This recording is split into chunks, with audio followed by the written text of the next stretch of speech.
மலைப்பகுதிக்கு போயிருங்க. மலைப்பகுதியில நீங்க என்ன பாக்குறீங்க?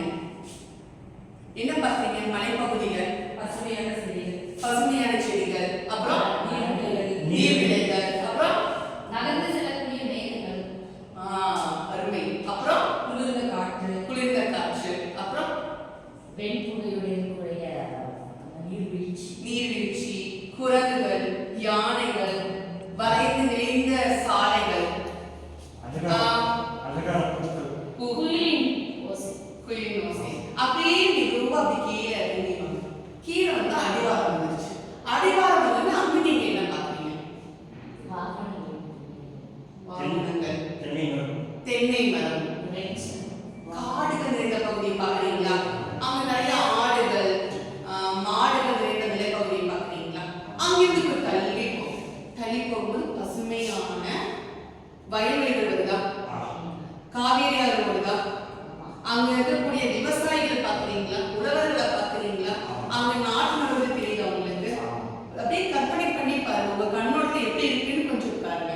அப்புறம் அங்க இருந்து கடைசியா கடல்கிட்ட போயிருங்க. அங்க மீனவர்கள் இருக்காங்களா? அப்புறம் வந்து அங்க இருக்கக்கூடிய மீனவர்கள் வந்து மீன் வலையும் கட்டுமரமும் வெளியே எது தெரியுதா? அங்க மீன்கள் காய போட தெரியுதா? கருவாடு நாட்டம் மனம் வீசுற மாதிரி உணர முடியுதா? உணர முடியுது இல்லையா?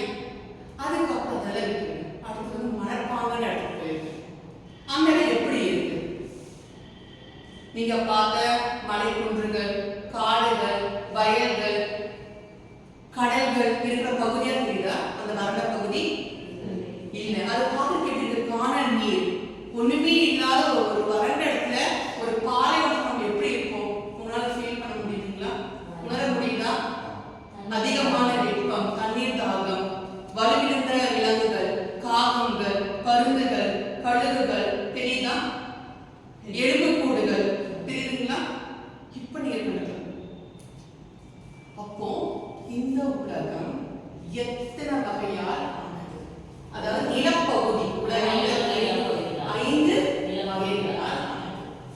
இதுல வந்து எப்படி 5 வகைகளால் உருவாச்சு நீங்க நினைக்கிறீங்க? எப்படி மனுஷன் பிரிச்சார்? 5 வகையை எப்படி பிரிச்சார்? நிலத்தின் அடிப்படையில். ஏன் வந்து கடல்ல வாழக்கூடிய, கடல்ல இருக்கக்கூடிய மீன் இருக்கக்கூடிய ஒரு மனிதன் ஏன் வந்து மலைப்பகுதிக்கு போகல? ஏன் போகல? மலைப்பகுதி இருக்கிறவங்க ஏன் வயலுக்கு வந்து உழவனா வேலை செய்யல? ஏன் வந்து வயல்ல செய்யற வேலை செய்யறது ஏன் காட்டுல போய் வந்து ஆடு மாடு எல்லாம் மேய்க்கல? என்ன காரணம் தான் நீங்க நினைக்கிறீங்க? அவர்களுடைய வாழ்க்கை முறையை வைத்து அக்கால மனிதன் 5 வகையாக இனத்தை பிரித்தார். இதுல வந்து பாலைவனம் வந்து வாழ்வதற்கு எந்த விதமான பகுதியும் இல்லாத இடம் என்றால் அந்த இடத்தை என்ன பண்ணிட்டாங்க? ஒதுக்கிட்டாங்க. அப்போ எத்தனை வகை நிலங்களால் ஆனது?